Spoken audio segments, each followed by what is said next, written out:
Good evening, everybody. My name is Dr. Jean Wanjama. Welcome to tonight's final of the 4-part series on ECGs. Tonight, I'll be taking you through the must-know ECGs in the ED, or your killer ECGs that you can't miss when you do an ECG on a patient. So first things first, I'll give you an overview of what we'll talk about. So we'll start with, is it too slow, your heart rate? Is it too fast? ECGs that you'd see in patients who have fainted, life-threatening electrolyte abnormalities, and bonus ECGs at the end. Okay, so as with everything, we need to understand what happens. So as a heart is beating or an electrical conduction is being propagated through the heart, it starts at the sinoatrial node, which is at the right atrium, where the superior and inferior vena cava are empty. Then it repolarizes the right atrium and then down to the left atrium. Okay.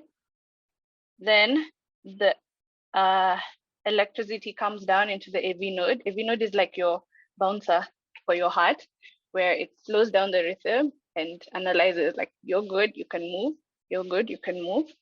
So it goes down to your bundle of His, okay? Then to your right bundle branch, left bundle branch, and your Purkinje fibers. So what does this look like on ECG? So we have our P waves, okay? So our P waves are your atrial contractions. Then your whole PR interval is where it goes through your AV node, the conduction through your AV node, usually about 3 to 5 small boxes. Then it goes to your QRS. This is ventricular contraction or ventricular depolarization, usually less than 3 small boxes, okay? Then you have your S wave converting to your ST segment at your J point, okay? ST segment usually at the isoelectric line, and then onto your T wave where your ventricles are relaxing. So this is your full electrical conductivity. So P wave about 3 boxes, PR interval about 3 to 5, maximum 5, QRS less than 3, and then we continue down that way. Then our IR intervals are what help us determine the rate and the rhythm. Then we have our QT segment, which is between beginning of your Q to the end of your T. It's just a combination of your ventricular repolarization and depolarization. And usually your T wave should have happened, usually it's in men, it's about 0.45 seconds, and women about 0.45 seconds. So if you want to know if a QT is long, you look at your RR interval. It's a quick way of seeing it. RR interval, cut it in half. Your T wave should be completed, should be in the first half, okay? And let's look at a couple of ECGs. So we'll start with this one. So as we look at this, we start with our rate, okay? So R to R, R to R, R to R. I like to look for one that's almost at the border. So this is about 1, 2, 3, 4 big boxes. So 300 by 4 is about 75. So that's within normal rate. We like it to be 60 to 100, okay? Then we look, is there a P wave everywhere? P wave before your QRS, P wave before your QRS, and it's upright. Then we go to our QRS, about 2 small boxes, not too wide, that's okay. T wave is right after that, okay? Then we look at our axis. Is our upward deflection upright? Yes. In lead 1 and in lead AVF, it's upright, so it's all good. Okay. So that's our normal ECG. So we have a look at this ECG. Let's see. So some of them are a bit small. You might need to zoom in on your screen if you can, or flip your phone. So yeah, let's go through the same thing. Let's look at our rate. So between our RRs, do they look regular or not? Okay. So R looks fairly regular. We can see a P before every QRS and a T wave, P before it's sinus, okay? Look at our axis, this one is upright. AVF looks more downwards, so that's likely a left axis deviation. Then we look at our individual waves. So do we see any abnormalities in terms of our individual waves or our segments? So if you look at your V2, V3, V4, we can see our ST segment looks a bit higher than usual. In our last session, Dr. Nichiro took us through ECGs in chest pain, including ST elevation myocardial infarctions, said that anything above 2 small boxes is a bit of an elevation, and we compare with the preceding PR. So this PR segment, you can see this has 1, 2, 3, 3 boxes above the normal. So this is an ST segment elevation. You can see one also in V3, V4, V5. Okay, so this is what we would call an anteroseptal STEMI. Okay, so you can tune into Dr. Online platform and also our AMKF YouTube page to catch up on the previous ECGs. Now let's go on to bradyarrhythmias, where our heart would be beating slower than we like. Anything less than 60 is suboptimal. Okay, what do we see here? We start with our RR intervals. You can see there's 1, 2, 3, 4, 5, 6 big boxes. That means 300 divided by 6 is about 50. Okay, so our rate is about 50, less than we'd like it to be. Then we look our axis. This lead 1 is more upright, so that's okay. Lead AVF more upright, so that's also okay. And then we look, is there a P before every QRS? Yes, so P, QRS, T, P, QRS, T, okay? So that's all right. And everything else looks fairly okay. There's no ST elevation more than 2 millimeters.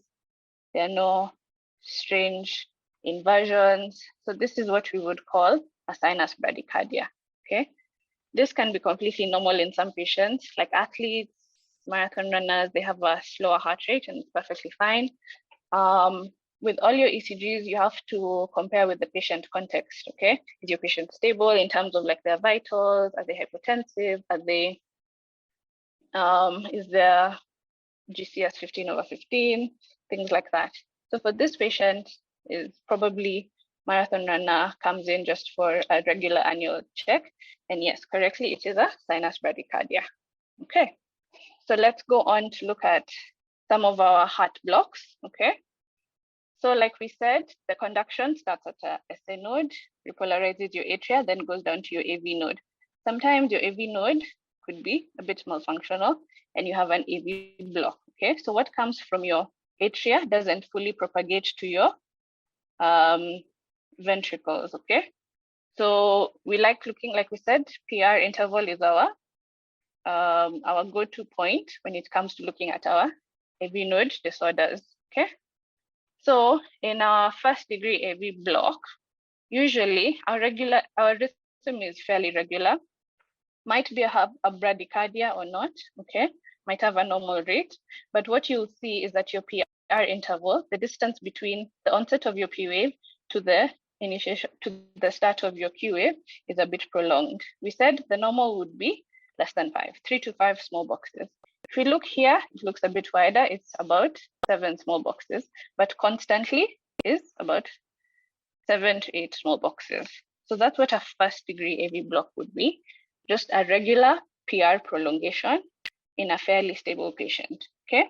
First degree AV block. Then second degree AV blocks, they're divided into 2. There's a type 1, also called MOBITZ type 1 or Wenkeback. So here, your PR interval, it will be prolonged.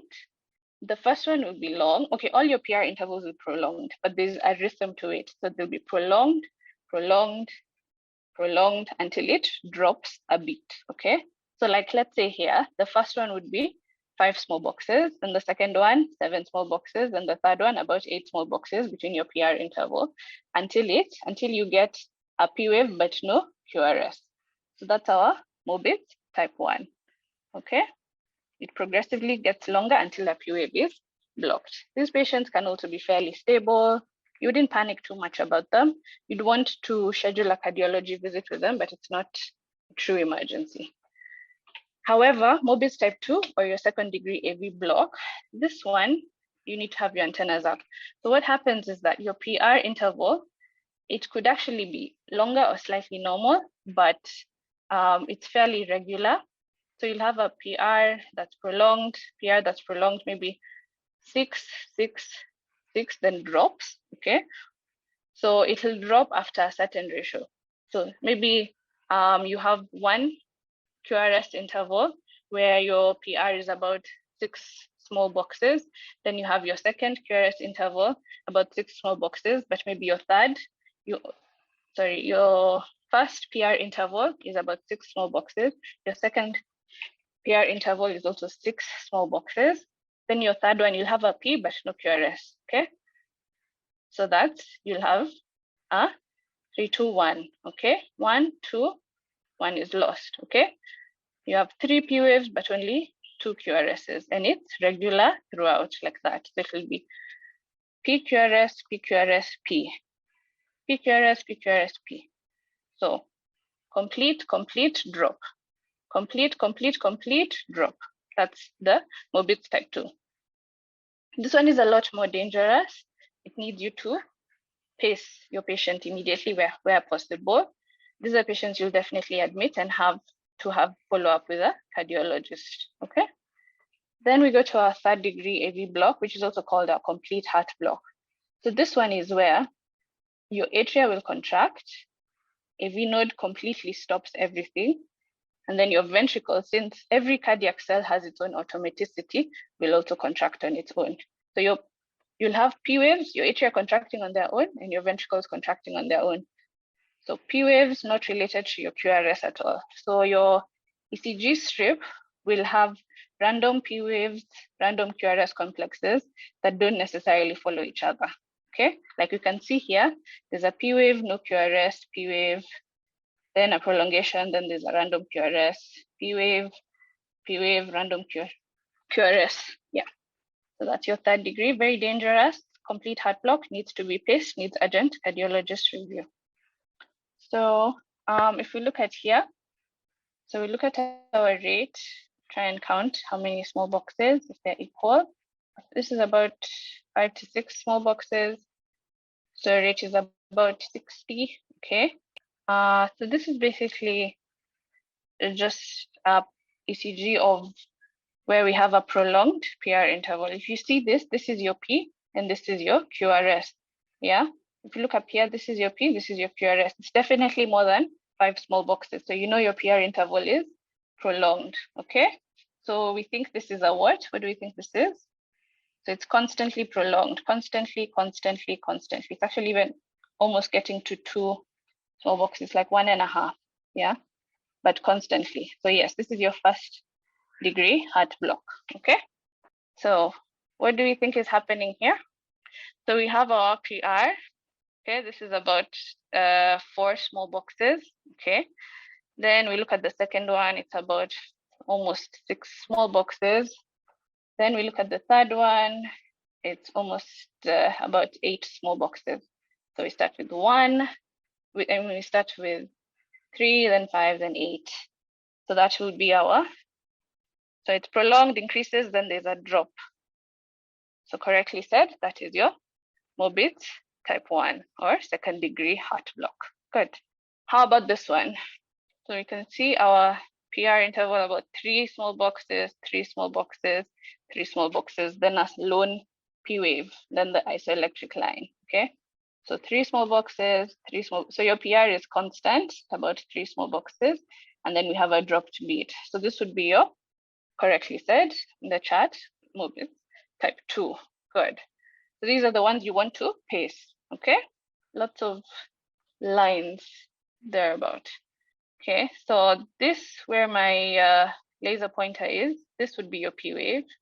Then there's a huge drop, then it's a QRS. Then you're not sure if this is a P wave or a T wave, then there's another upright deviation, then your QRS. So it's very scattered. You're seeing P's and Q's, P's and QRSs anywhere and everywhere, lone QRS, lone QRS. So yes, this is our 3rd degree or a complete heart block, another cardiac emergency that needs to be paced and followed up by the cardiologist immediately. Good.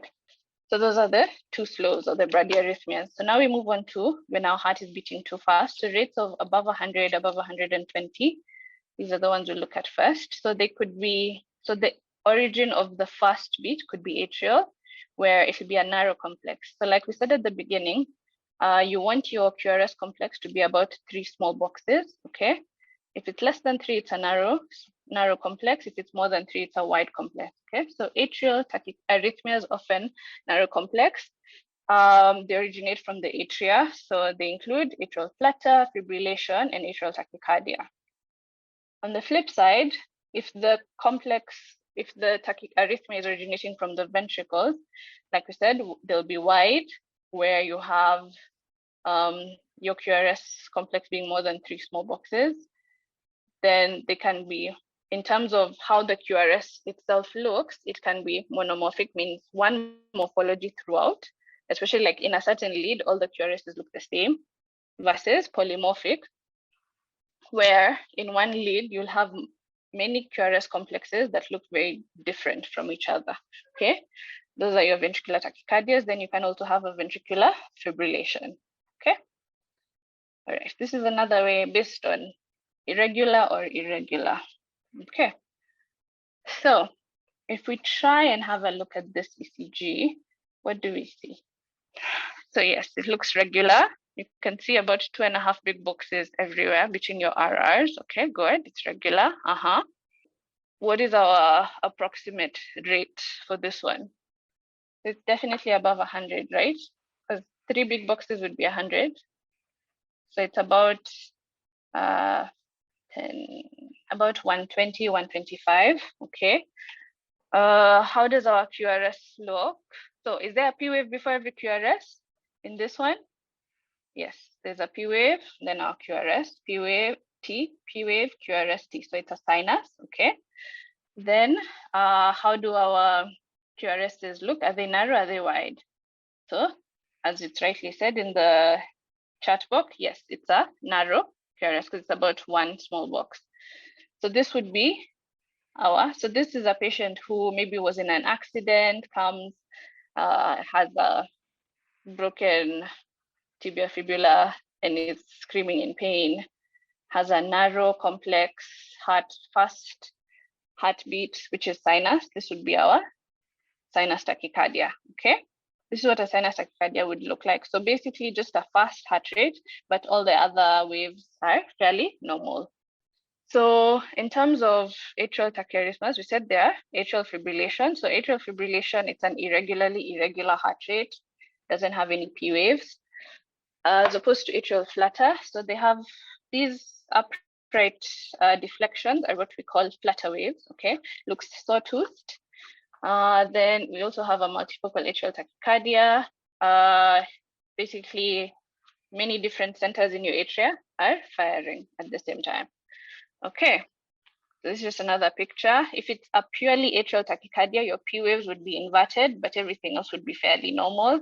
Atrial flutter, we have our flutter waves. Atrial fibrillation is an irregular rhythm without any obvious P waves. So let's have a look at this. What do we see here? What do you think is happening here? So this up arrows over here are your R waves, okay? So look at our R waves. They're about 2 big boxes, 2 big boxes, 2 big boxes, fairly regular. Okay, good. And then we can see multiple upward deflections that look a bit sawtoothed. Okay, so yes, in the chat book, everyone's atrial flutter. Yes, so this is an atrial flutter. So the upward deflections, we like to count them, the flutter waves. So 1, 2, 3, then you get a QRS. Okay, so it helps give you a ratio of your atrial flutter because they tend to form either 3:1, 2:1, 4:1, meaning 4 P waves of flutter wave to 1 QRS. Like here, 3 flutter waves to 1 QRS. Okay, how about here? As a quick glance, so let's go through. So it's regular, there's a regular distance. Then you can see multiple upward deflections between each QRS. Okay, so this is another atrial flutter with a 3:1 sign. How about this? So let's have a look at our RR intervals. So that's about 2 boxes. This is about 3 boxes. This is about 4 boxes. Then we have 2.5. Then we have 4. So it's definitely irregular, okay? Then can we see any P waves? Can we appreciate any P waves? We can even try and look at like V2. So when we want to appreciate proper P waves, we like to look at V1 and V2. So if you look at V2, you can see a nice QRS and a T, but you can't see a P wave. Yeah, so this, yes, as you correctly said in the chat, this is our atrial fibrillation, okay? So how do you want to manage these atrial fibrillations? So these are the patients, maybe it's a patient who has really bad hyperthyroidism, has come in thyrotoxicosis, or someone who's had a previous MI, and they're saying their heart is racing. These are patients that you'd want to risk stratify, because basically what fibrillation means is that it's quivering from many different sites, okay? So it's not very rhythmic, okay? So these are patients who can get blood settling in their chambers and forming clots. So they're at high risk for stroke. So you'd want to risk stratify them for strokes and possibly give them anticoagulation. And then you want something for your rate control, okay? Right.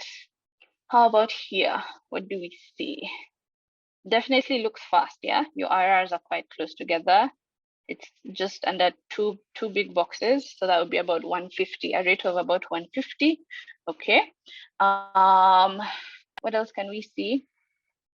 So there's an upward, there's a QRS, upright QRS, and the QRSs look very narrow, right? So it's regular, okay, rate of about 150. So it's a regular tachycardia with a narrow QRS. This would be a classic SVT. Yes, good. So how do we manage SVTs? So it depends. Is your patient stable or unstable? If your patient is stable, you'd want to give something for rate control. You'd want to do your vagal maneuvers, try and get their heart rate down, okay? Because if your heart is beating too fast, you're unlikely to perfuse very well to other places, your peripheries, your key organs. Okay, so SVTs that are stable, you'd want to do your vagal maneuvers, try your adenosine, okay? If they're unstable, you just want to shock this patient, cardiovert your patient, okay? All right. So let's go to ventricular tachyarrhythmias. So fast abnormal beating originating from your ventricles. So there are three different types. We have premature ventricular contractions, PVCs. We have ventricular tachycardias, and we have ventricular fibrillations, okay? So further classifying our ventricular tachycardias based on our QRS complex can be monomorphic, meaning throughout different strips, they look the same, or polymorphic, meaning that if in one strip, you might have each QRS looking very different from the previous one. So those ones, polymorphic ventricular tachycardias, can have both either a normal QT interval, okay, or a prolonged QT interval, which is what we call Torsades de Pointes, which is a very important ECG that we'll look at. Okay, so this is what a PVC will look like. So PVC, it's basically, you have your normal PQRST, PQRST, then randomly after your T wave, you find a QRS complex that has appeared out of nowhere, okay? So like here, PQRST, PQRST, then random ventricular complex. So those are what we call premature ventricular contractions. So basically your ventricles are getting excited and contracting before the P wave comes all the way, sorry, before the impulse comes all the way down from your SA node, okay? So these can be classified further into based on how fast they occur, okay? So there's ventricular bigeminy, which means that your ventricle beats twice, okay? So you have a normal PQRST, but after each, there's an extra PVC, okay? So that's your bigeminy. Your trigeminy, it's beating 3 times, okay? So normal PQRST, PQRST, then PVC. Then another complex, full complex with your P wave, full PQRST, then another complex, okay? Then quadrigeminy, just after, it's the same thing. There, you get a PVC after every 3rd beat, and it happens regularly, okay? Now we go to our ventricular tachycardias. Like we said, they can either be monomorphic or polymorphic, okay? Then after we say that they're polymorphic, we need to know, is the QT interval normal or prolonged? What do we see here on quick glance? You can just see very wide waves, right? So these wide waves are what we call our QRS complexes, yeah? And it's moving quite fast. You can even try and see this top part would be your R, this top part would be your R. That's slightly over one big box, so it's definitely faster, but they all look the same, okay? All of the ones in our lead 2 are the same, all of the ones in lead 3 are the same, all of the ones in AVF are the same, all of the ones in lead 3 are the same. So yes, this is our monomorphic ventricular tachycardia. This is also another example where you have a wide complex QRS, but they all look the same in the same lead. Wide complex QRS all look the same in the same lead. So this is also a ventricular tachycardia. How do we treat our ventricular tachycardias? So you'd want to know, is your patient stable or unstable? All unstable patients need to be shocked, okay? If they are stable, then we'd want to think about, okay, do I need to give you something for rate control, things like that, okay? Do I need to find out what the cause of this is, things like that, okay? How about here? It's a very fast beating heart, about only one box between each upward deflection.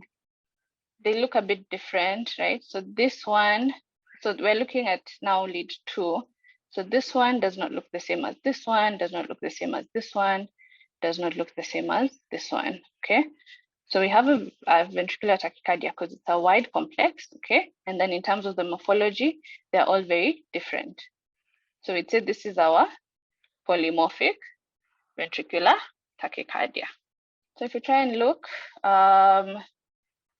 we can start seeing, okay, we've started with a QRS-T, QRS-D, that looks fairly okay, a bit fast, seems to be prolonging. Then I told you, quick look at our QT intervals. You draw a line between your R and your R, cut it in half. Your T wave should have terminated by then. This one is a bit, let me get my pointer. So your R and your R, draw a line, cut it in half. You'll find that this T wave, it's still going on. So that means that you have a prolonged QT interval, okay? So if you have a prolonged QT interval and then it suddenly changes the morphology of your heartbeat and all that, suddenly changes, okay, this is what we would call. And then even if you look at your QRS, it's quite wide, more than 3 small boxes, and they're a bit different. These ones look different from these ones. So this would be our Torsades de Pointes, okay? Turning at a point. So what causes this torsades?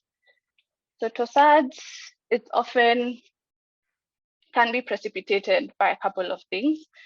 It's often a disorder of our electrolytes, the likes of magnesium, hypomagnesemia, hypocalaemia, and rarely sometimes hypocalcemia.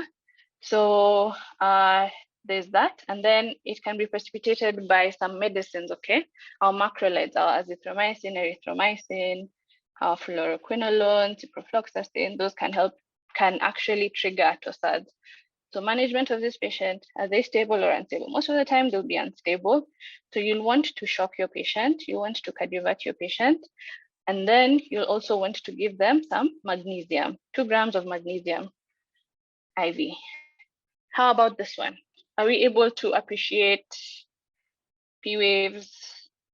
Are our QRSs looking regular? Or does it just look like someone has scribbled across an ECG paper? So yes, this is our ventricular fibrillation, okay? Yeah, this is our VF, okay? So some of the previous ECGs, like if your patient comes in unstable, there's a delay in sorting out their issues, then they completely decompensate. Maybe they collapse, they go into cardiac arrest, and this is the rhythm on your monitor. You'd want to defibrillate. So we defibrillate patients who don't have a pulse, and we cardiovert patients who have a pulse, okay? So if someone has like an unstable SVT or an unstable ventricular tachycardia, meaning that they're hypotensive, their GCS is altered, you'd want to cardiovert them, okay? Cardioversion is just shocking at a lower dose than defibrillation, okay? All right, so those are our tachyarrhythmias.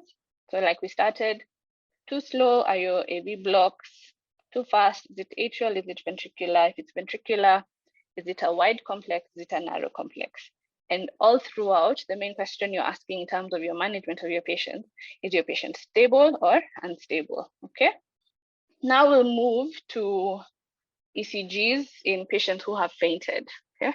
So fainting is not just a easy chill thing that you can just let people go home. Some patients, most patients, it's benign, it's due to a vasovagal response, but some patients, it's due to a cardiac origin. And these are the patients who are very high risk of dying. So you want to do an ECG for all the patients who have fainted or had a near fainting episode. They tell you, oh, I was feeling lightheaded and slightly dizzy, and I sort of tumbled over, but I was able to catch myself. That's a near syncope, and you'll still want to do an ECG. Okay, so some of the things that you'll want to look out for in your ECG for your syncope patients or your patients who have fainted. First of all, you'll still go through the same thing about your rate. Is it normal, abnormal? Your rhythm, is it regular or irregular? If at that point you find that your rate is irregular, you already know that's a red flag, okay? Then you'll want to look at your different waves and segments and intervals. And that's where this also comes in. And also you'll want to make sure, does my patient have a STEMI or not? So first you rule out your STEMI and your dysrhythmia, and then you come to your waveforms and this mnemonic. So it's called wobbler. It just represents the must-know pathologies with regard to syncopal ECGs. So W would be your Wolff Parkinson White, we'll go through that. O will be your obstructed AV pathway, which is what we've talked about, your AV blocks. B is a bifascicular block, so another block, but towards your ventricles. So your bundle of His, your right and left bundle branches, if those are blocked, that could cause a syncopal attack. Then there's Brugada, we'll also talk about that. Then you might have left ventricular cardiomyopathy, a condition we call HOCM, hypertrophic obstructive cardiomyopathy. Then there's a condition called arrhythmogenic right ventricular dilation, where you have an epsilon wave. And then there's some repolarization abnormalities where your QT syndrome, you have your QT segment having abnormalities, whether it's too short or too long, okay? Okay, so again, we just recall, starts at the SA node, you have your impulse being propagated through your right atrium, down to your left atrium, then comes to your SA node, and it regulates who can go through, who can't go through. It's your bouncer, yeah? Then goes down to your bundle of His, then propagates down to your right and your left bundle branches and your Purkinje fibers. So what happens with Wolff-Parkinson-White syndrome? So WPW, it's a congenital syndrome where you have somebody having an accessory pathway, okay? An accessory pathway called, it's usually called the bundle of Kent, okay? So by accessory pathway, I just mean there's a back door for your electrical activity or electrical propagation. So it comes from your SA node through your right atrium to your left atrium. Then it finds, there's a back door. I don't need to go to our bouncer, the AV node. So it goes through that accessory pathway and then starts repolarizing your ventricles from left to right. And our normal is usually right to left, okay? So what does this look like on our ECG? So you'll have a normal P wave, okay? However, as your P wave is joining to become your QRS, you'll have what we call a delta wave. A delta wave is when there's an upslurring of your QRS. We saw in the previous ones, our QRSs were fairly straight, right? So this one has an upslurring to join your QRS. That's your delta wave. It's characteristic and pathognomonic for WPW syndrome, okay? So then you have your QRS. Your QRS will be wider than normal. It will be more than 3 small boxes. And then you go and have your T wave, and you might have some T wave abnormalities. So why does this happen? So also your PR interval will be shorter than normal. It will be less than 3 small boxes, because as it's going this way, your ventricles are repolarized quickly due to the back door.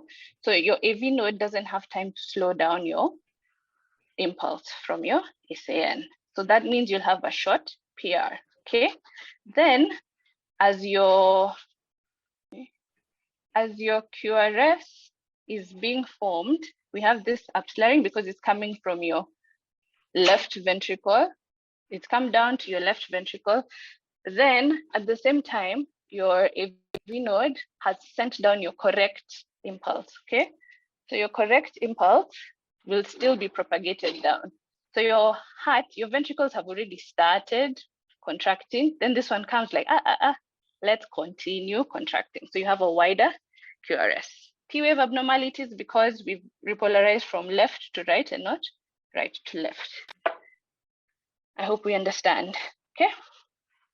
So this is what the ECG looks like. We have a short PR, we have an upslaring QRS, an upslaring QRS.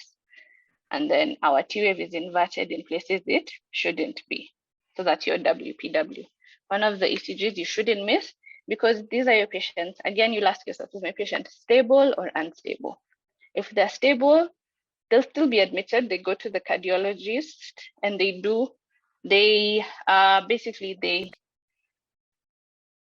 remove this or ablate this or destroy this accessory pathway so that your heart can beat like normal, okay?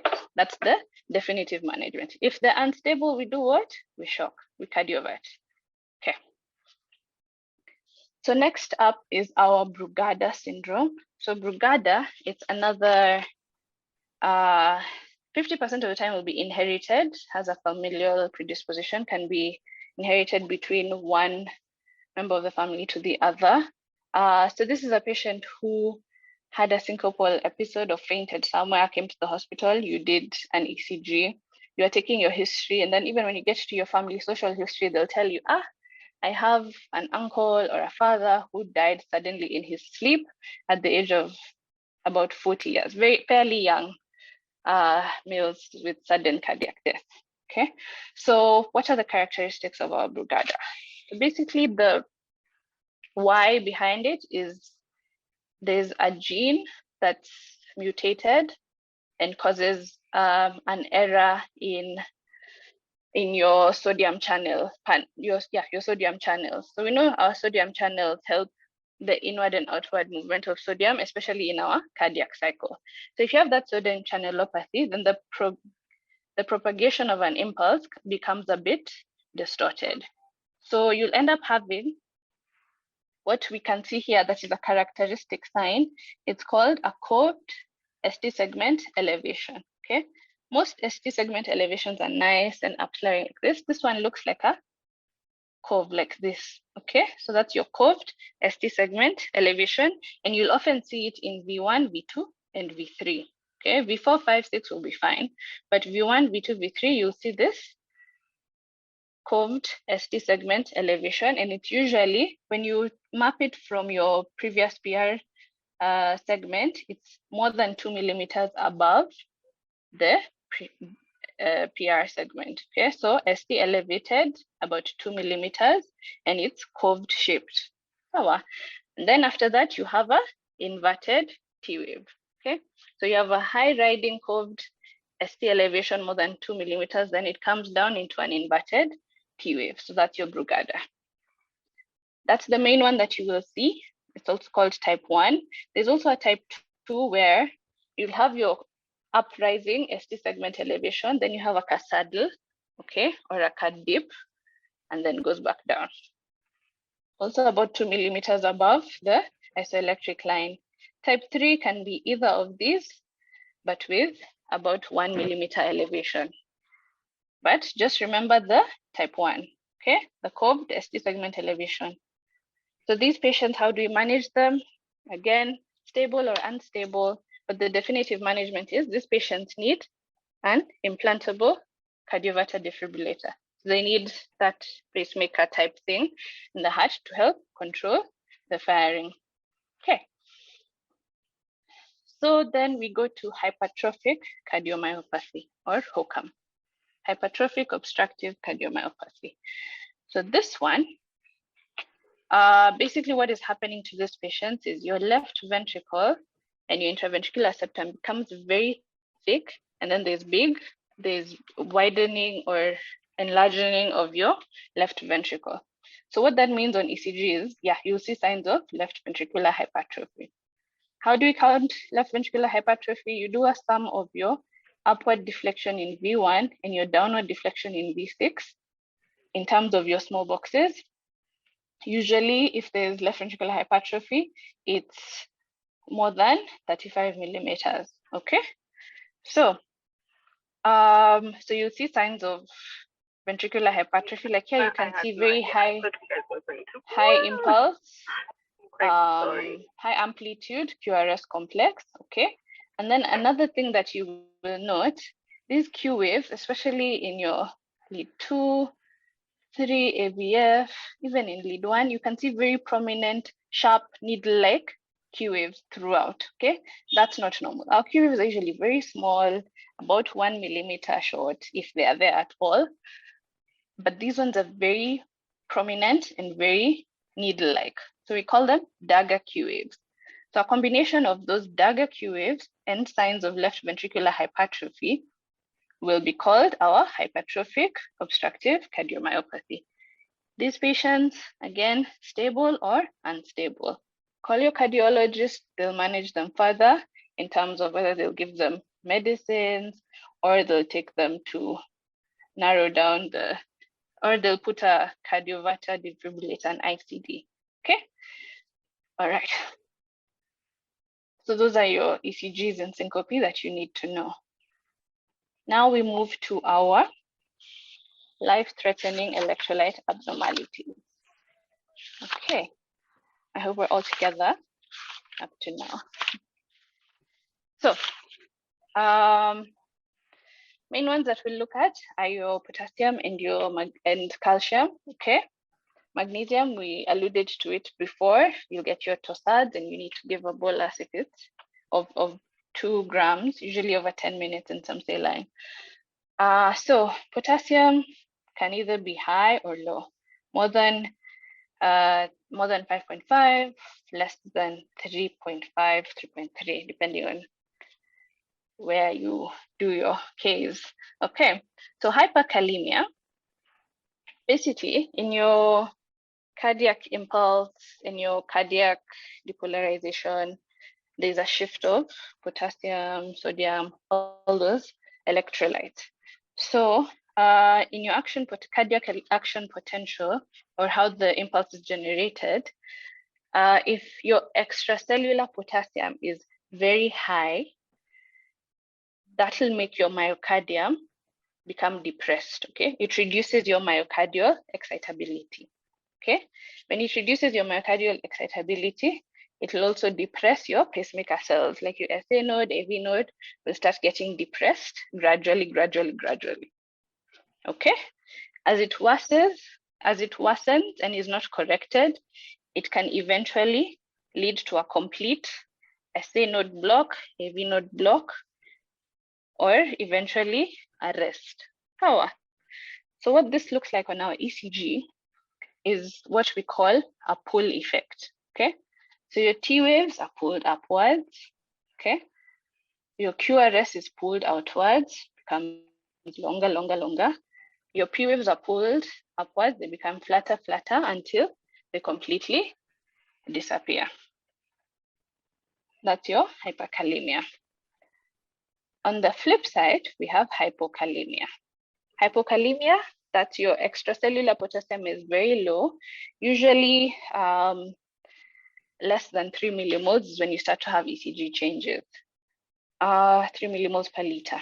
So some of the changes, the first one that will be there is our T wave inversion, because this one will have a push effect. We like to call it a push effect. So what it'll do, it'll push your T wave down, it'll push your ST segment down, and then it'll give you a U wave. It'll push up a U wave, okay? So push and pull effect. All right, because we've said your low extracellular potassium will make your myocardia get excited a lot. faster, faster, faster. All right. So in terms of hyperkalaemia, you'll start seeing changes in your ECG when your K levels are about 5.5 millimoles per liter. So these are your repolarization abnormalities. We said the excitability of your myocardium goes down. So that means that when your ventricles are trying to relax, it will take a bit more time and a bit more energy. So your T waves become larger, larger, larger, okay? As the levels keep rising, rising, rising, we said your SA node and your AV node start getting affected. So if your SA node is being affected, that means your P waves on your ECGs will be affected.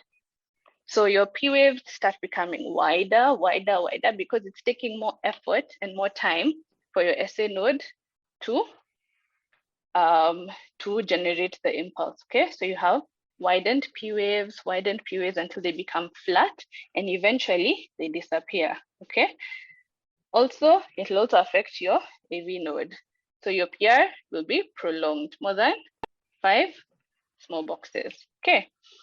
As you continue to levels of about 7 to 9 millimoles per deciliter, you have complete conduction abnormalities. So you'll have very bad sinus bradycardias, high-grade AV blocks, you'll have bundle branch blocks, and then you'll have prolonged QRSs. So the QRSs keep being pulled wide, wide, wide apart to the point that you can't tell that this was a QRS to begin with, okay? Then as it gets more than 9 millimoles per deciliter, everything starts to add up. And then you end up developing what we call a sine wave. So it's where you have markedly prolonged QRSs, and it's a pre-arrest rhythm. Like your patient, if they have a sine wave, blink like this and they will have arrested. Yeah, so they'll end up getting our cardiac arrest rhythms, which are asystole, VF, and a funny looking PA. So this is an example of our hyperkalaemia. We can see our very tall T waves, tall tented T waves.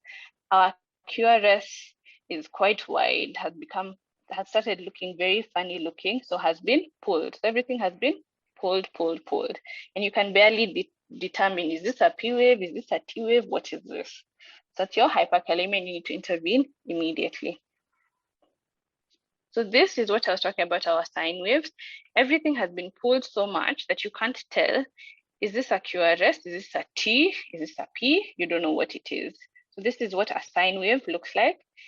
And if you do not stabilize your patient at that point, they are going to arrest on you. Okay? So, management of hyperkalaemia, you want to get rid of the excess extracellular potassium, okay? So we'll do that by either you give some insulin, give some salbutamol, nebulized, or at this point, you might even want to be thinking about dialyzing your patient. Okay. On the flip side, we talked about hypokalemia, which is a different kind. So like we said over here, hypokalemia is a push phenomenon, okay? Your T waves are inverted, ST segment is pushed downwards, and then even you start getting a U wave after your inverted T wave, okay? So yeah, so this is what it would look like. You can see that this ST is a bit low and your T wave is inverted, and then there are like 2-3 notches over here, okay? That's your potassium. Hypokalemia, you want to supplement. So now we go to calcium. Calcium,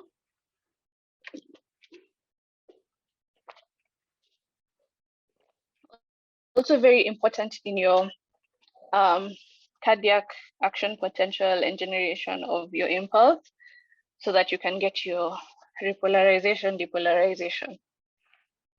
If it's low, less than about 2.2, less than 2 millimoles per liter, you'll start having a prolonged QT interval, okay? Because it means that you'll start seeing that your impulse is taking longer to be propagated everywhere. Eventually, though rarely, can develop into a torsades. Hyperkalaemia, levels of about above 2.6, above 3 millimoles, does the opposite. You'll have, so your excitation is a lot faster, so you have a shortened QT. And then you'll also have what we call Osborne waves, also called J waves, where you have notching of the terminal segment of your QRS. So once you've had your QRS, you have a funny little notch. This is what hypocalcemia will look like. Seen, you have your prolongation, okay? Prolonged QT, so you do R middle, your T wave is there, so it's prolonged. Hypercalcemia on the other end, you have our J waves or Osborne waves, and then you can see that your T wave is very close to your QRS. So it's your ventricles are relaxing faster than they should. One thing that you can identify on an ECG, aside from clinical examination, which is very important, is a pulmonary embolism, okay?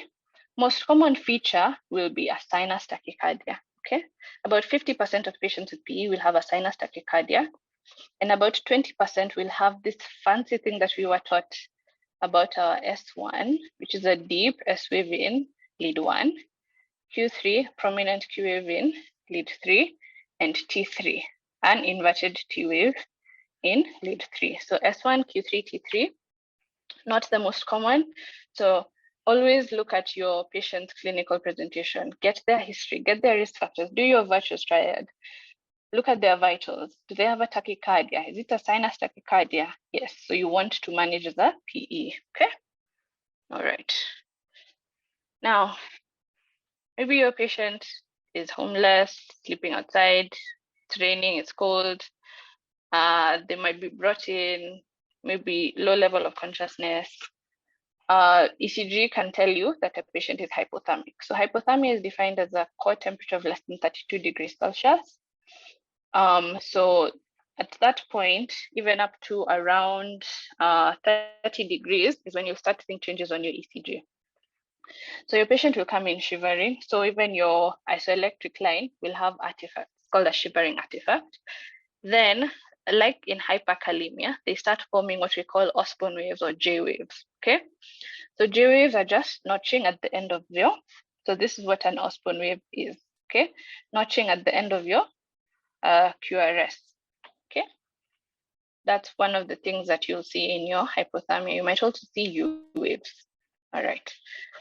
How about if you have a patient who has had a really severe headache for about one day, where it got really bad within a few minutes, and then they come having collapsed. Now you do an ECG because you're not sure what's happening with your patient. You do an ECG and this is what you find.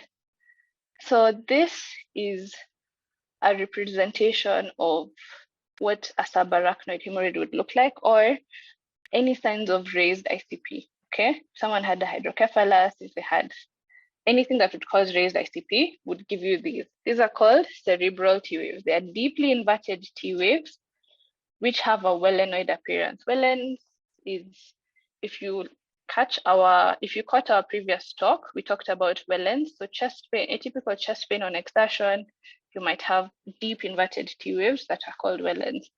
So even in subarachnoid hemorrhage or signs of raised ICP, you'll have these deep inverted T waves that will tell you something is happening in this patient's brain, and you need to do an urgent CT scan and involve your surgeons and neurosurgeons very quickly.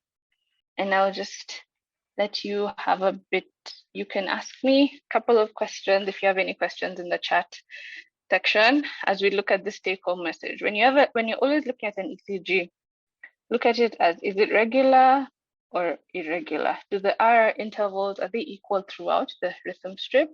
What is your rate? Is it too slow? Is it too fast? Then if you look at, if it's too slow, you want to know, is there an AV block or not? Okay.